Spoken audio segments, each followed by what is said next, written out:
નમસ્તે વિદ્યાર્થી મિત્રો, આજે આપણે ધોરણ 8 ગણિત ગણિતમાં ચેપ્ટર 15મું છે આલેખનો પરિચય. અગાઉના લેક્ચરમાં તમે જોયેલું હશે તો આલેખ તમને આપેલા હતા. આલેખ ઉપરથી તમારે પ્રશ્નોના જવાબ આપવાના. પણ આજે જે કંઈ આપણે ચર્ચા કરવાની છે એ તમારે આલેખ ડ્રો કરવાનો છે, આલેખ દોરવાનો છે. તો વિદ્યાર્થી મિત્રો ખાસ ધ્યાન રાખજો. રકમમાં તમને સ્વાધ્યાય 15.1 નો પાંચમા દાખલાની રકમ તમને આપેલી છે. નીચેના કોષ્ટકના આધારે રેખીય આલેખ.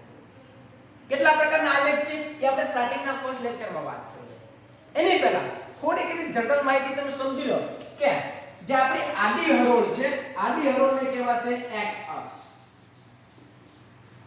આડી હરોળ છે એને કહેવાશે x અક્ષ, ઊભી હરોળ છે એને કહેશો તમે y અક્ષ.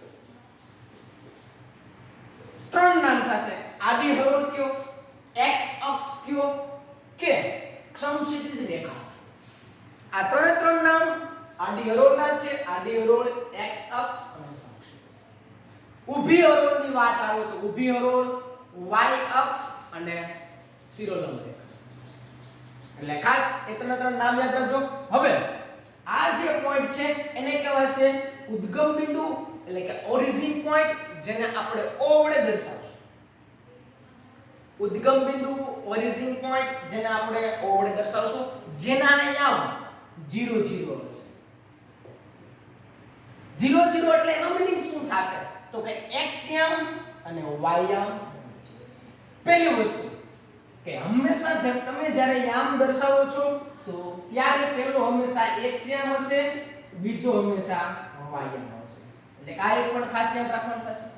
પહેલો હંમેશા x યામ, બીજો છે ઈ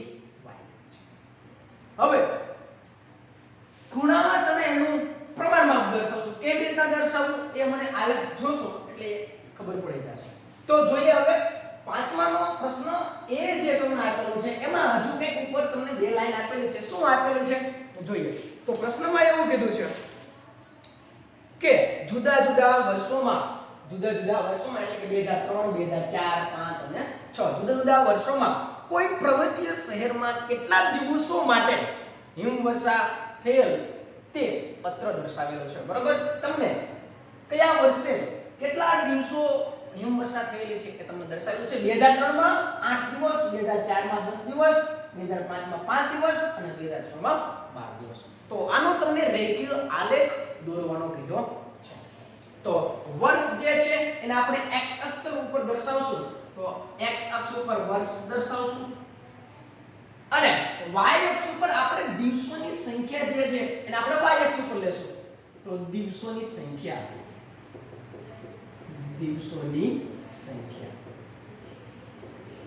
એને આપણે y અક્ષ ઉપર દર્શાવશું. હવે વર્ષ છે તો કેટલા છે તો કે 4 વર્ષ. 2003 તો લખશો નીચે 2003, 2004, 2005 અને 2006. બરોબર છે. y અક્ષ ઉપર કઈ સંખ્યા લેવી તો એના માટે તમારે સંખ્યા જોવો ને. હાઈએસ્ટમાં હાઈએસ્ટ 12 છે. હાઈએસ્ટમાં હાઈએસ્ટ 12 છે. તો તમે એક એક નો ડિફરન્ટ લઈને લખશો તો પણ ચાલે, અથવા તમને એમ થાય બે નો ડિફરન્ટ લઈને લેશો તો પણ ચાલે. તમારા ઉપર ડિપેન્ડ કરે છે. તો 2, 4, 6, 8, 10 અને 12. હાઈએસ્ટ 12 છે તો 12 સુધી લખો, અથવા તો એક સ્ટેપ વધારે લખવું હોય તો પણ લખી શકાય 1400. બધા વચ્ચેનું જે અંતર જે છે બધા વચ્ચેનું અંતર સરખું હશે. સેમ વસ્તુ નીચે પણ બધા વચ્ચેનું અંતર સરખું હશે. હવે એમાં આલેખ ડ્રો કરવો છે તો 2003 નું વર્ષ ચાલુ છે ત્યારે દિવસોની સંખ્યા 8 છે. તો આ 2003 અને આ 8 બંનેને જોડતી તમારે લાઈન ડ્રો કરવી પડે. તમને સમજવા માટે ખાલી લાઈન ડ્રો કરી દઉં છું, બાકી તમે ગ્રાફ પોતે હશે તો આ લાઈન ન ડ્રો કરો તો પણ ચાલે. આ જે છે એ તમારું બિંદુ મળશે. બરોબર. નિર્દેશાંક મળશે. એને તમારે નામ આપવું હોય તો આપી શકાય. એ નામ આપો અથવા ન આપો. બરોબર. નામ આપવું તો આપી દેવાનું. એ નામ આપશો બિંદુ A, અને એના x યામ અને y યામ લખશો. સેકન્ડ 2004 માં કેટલું છે તો કે 2004 માં તમે જો દિવસોની સંખ્યા 10. તો આ 2004 તમે લેશો ને દિવસોની સંખ્યા 10 છે. 2004 ને એડ કરશો કેટલા છે તો કે 10. તો સીધી લાઈન ડ્રો કરશો 10 થી. બરાબર છે. આ 2004 અને 10 નો આલેખ થઈ જશે બરાબર 2004 અને 10 એના પછી 2005 તો 2005 માં કેટલું છે 5 તો 5 કઈ જગ્યાએ તમે બબ્બેનો ડિફરન્ટ લેશો તો વચ્ચે 5 આવતું નથી પણ તમને એટલીસ્ટ એટલી ખબર પડે કે 2 ની વચ્ચે 4 અને 6 ની વચ્ચે 10 નો તમારો ગ્રાફ હશે તો વચ્ચે જે તમને આડી જે ઘાટી લાઈન આવશે એ તમારું 5 થશે બરાબર 2005 થી 5 સુધી દર્શાવવાનું છે બરાબર છે 2005 અને દિવસોની સંખ્યા પણ કેટલી છે 5 છે બરાબર છે તો એ બે ને જોડતી તમારે એક્ઝેક્ટ વ્યવસ્થિત લાઈન ડ્રો કરવાની થશે સ્કેલ અને પેન્સિલની મદદથી વ્યવસ્થિત તમારે જો ગ્રાફ ગોતી હશે તો વ્યવસ્થિત તમને આલેખ મળશે હવે એના પછી 2006 તો 2006 માં તમે જોવો છો તો દિવસોની સંખ્યા કેટલી છે 12 છે તો આ 2006 માં દિવસોની સંખ્યા છે 12 બરાબર આ 2006 એમાં દિવસોની સંખ્યા કેટલી તો કે 12 તો આ 12 ને દર્શાવી દો બરાબર ગ્રાફ ડ્રો કરવો એકદમ સહેલું છે અઘરું નથી જરા બરાબર છે પેન્સિલ અને સ્કેલની મદદથી તમે વ્યવસ્થિત રીતે ગ્રાફ ડ્રો કરી શકો હવે બધા બિંદુ તો દર્શાવી દીધા હવે શું કરવાનું તો કે તમને પ્રશ્નમાં એવું કઈ કીધું છે કે કોષ્ટકના આધારે રેખિક આલેખ દોરો રેખિક આલેખ એટલે શું બરાબર છે પ્રશ્ન થવો જોઈએ તો રેખિક આલેખ તમે આ બધા બિંદુને જોડો અને તમને રેખા મળે છે બરાબર રેખિક આલેખ મળે છે તો આ બધાને તમે જોડશો બરાબર પછી ક્યાં આવશે તો કે નીચે બરાબર પછી આ બિંદુને પાછું જોડશો તો આ આલેખ જે તમને મળે છે એ કેવો મળે છે રેખિક આલેખ મળે છે હજુ મેં તમને અગાઉ મને વાત કરી કે પ્રમાણમાપ દર્શાવવું તો પ્રમાણમાપ કેવી રીતે દર્શાવવું તો અહીં તમે લખશો પ્રમાણમાપ તો કેટલું તો y અક્ષ ઉપર તમે જોવો છો તો 1 સેન્ટીમીટર બરાબર આપણે શું લીધું છે દિવસોની સંખ્યા 2 તો 1 સેન્ટીમીટર બરાબર y અક્ષ ઉપર 1 સેન્ટીમીટર બરાબર 2 દિવસો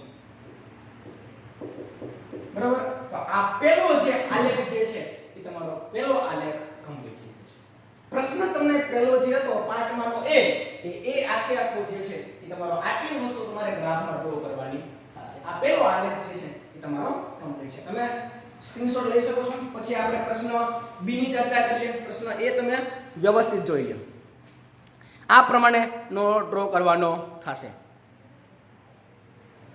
પ્રશ્ન એ થઈ જાય પછી પ્રશ્ન બી ની વાત કરીએ આપણે વ્યવસ્થિત તમે ડ્રો કરી શકો છો જો ગ્રાફ પોથી હશે તો બહુ વ્યવસ્થિત તમે પરફેક્ટ તમને માપ મળશે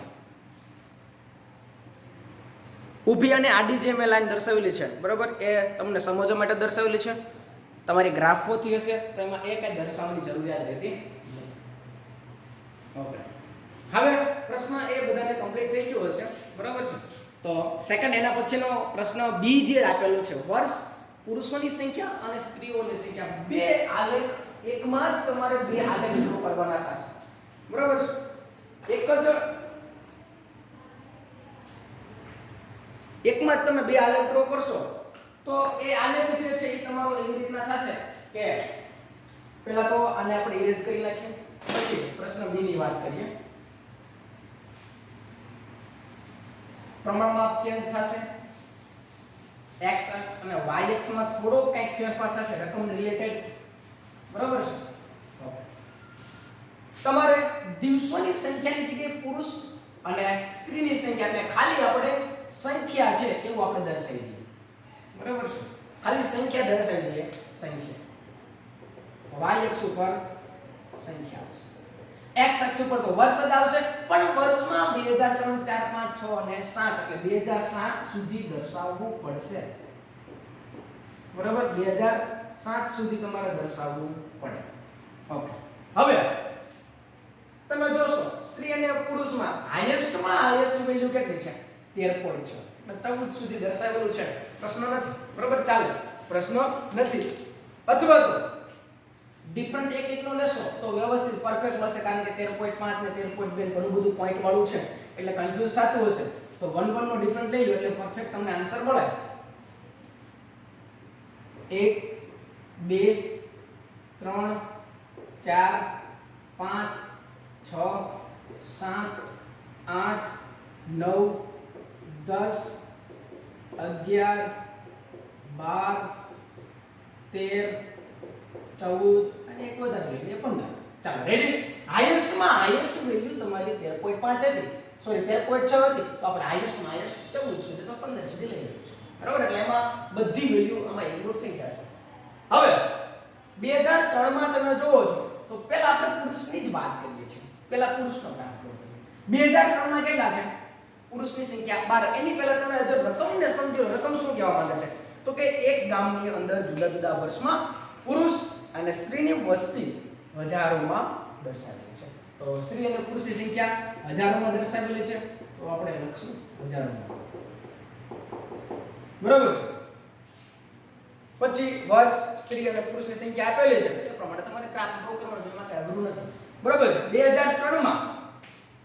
2003 માં પુરુષોની સંખ્યા 12, તો 2003 અને પુરુષોની સંખ્યા 12 છે, તો આ 2003 ની વાત કરીએ. 2003 માં પુરુષોની સંખ્યા 12, બરાબર, તો 2003 અને પુરુષોની સંખ્યા 12. એક્ઝેક્ટ તમારે ગ્રાફોથીમાં વ્યવસ્થિત તમને આલેખ જોવા મળશે. બરાબર, આ 2003 અને 12 આને દર્શાવી દીધું. પછી 2004 માં 12.5 ક્યાં આવે? કે 12 અને 13 ની વચ્ચે આવે. 12 અને 13 ની વચ્ચે 12.5 આવશે. 12.5 છે એ 12 અને 13 ની વચ્ચે એક્ઝેક્ટ તમારે ડ્રો કરવાનું થાય.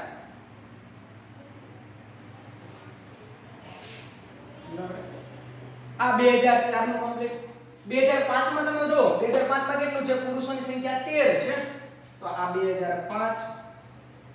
2005 અને પુરુષોની સંખ્યા 13. પુરુષોની સંખ્યા 13 છે, તો એને લંબાવી દો 13 ને. બરાબર, 13 નો જે આંકડો છે એને લંબાવી દો વ્યવસ્થિત. તમને જે ગ્રાફોથીમાં મળશે એ વ્યવસ્થિત એકદમ પરફેક્ટ તમને જવાબમાં મળવાનું છે. રેડી? થોડુંક આમાં ત્રાસું જાય છે.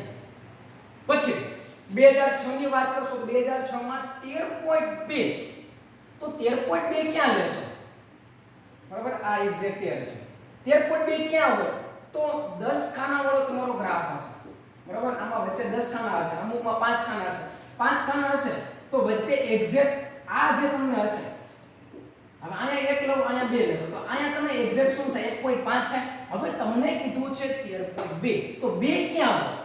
તો 10 ખાના વાળો હશે, તો આ પહેલી જે લાઈન હશે 1.1 ની હશે, બીજી હશે 1.2 ની હશે, તો આ જે થશે એ તમારું 13.2 થશે. 10 નો ગ્રાફ હશે. તો 5 નો ગ્રાફ હશે તો શું કરવાનું થાય? એક લાઈન પછી પહેલી અને બીજી લાઈન બે વચ્ચે તમારે ડ્રો કરવાનું થાય. બરોબર, તો એ એક ખાસ ધ્યાન રાખજો.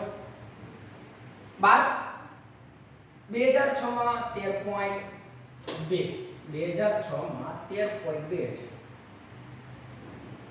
આ 2006 13.2 એટલે 13 ની થોડુંક ઉપર લઈ લેશું. બરાબર, ગ્રાફ પોથીમાં તમને વ્યવસ્થિત મળશે. આમાં તમને થોડુંક આડું એવું થશે. બરાબર, આ જે મળશે એ 13.2. એના પછી 2007 ની વાત કરીએ તો 2007 માં તમને આપેલું છે 13.5. બરાબર, તો આને થોડુંક એવું ફેરફાર કરશું કારણ કે નહીતર અનબેલેન્સ થઈ જશે. 13.5 એટલે એક્ઝેક્ટ વચ્ચે આવે. 13 અને 14 ની વચ્ચે થોડુંક ફેરફાર છે. બરાબર, તમને આમાં થોડુંક એવું વેરિએશન દેખાશે, પણ તમને ગ્રાફ પોથીમાં ડ્રો કરશો એટલે કઈ પ્રશ્ન નહીં થાય. એકદમ વ્યવસ્થિત કમ્પ્લીટ ડ્રો થઈ જશે. બરાબર, આ 14 સુધી વહી જાય છે, પણ ખાસ થોડોક ફેરફાર કરશો તમારે ગ્રાફ પોથીમાં વ્યવસ્થિત તમને કમ્પ્લીટ મળશે. બરાબર, આમાં થોડુંક એવું વેરિએશન આવે છે, પણ ખાસ તમારે વ્યવસ્થિત ડ્રો કરવાનું છે. હવે આ બે ને જોડશો એટલે 2007 નું તમને મળી જશે. હવે આ જે તમને આલેખ મળે છે એ આલેખ જે આપણે પુરુષની સંખ્યાનો છે, તો પુરુષની સંખ્યાનો છે, આને તમે જોડી દેશો. બરાબર, આ બધાને જોડશો તો આ જે છે આપણે સીધી લાઈન પહેલા તો પ્રમાણમાં લખશો. પ્રમાણમાં શું આવશે તો કે x સેન્ટીમીટર બરાબર આપણે કેટલું લીધેલું છે? 1 દિવસ. કેટલું લીધેલું છે? 1 દિવસ.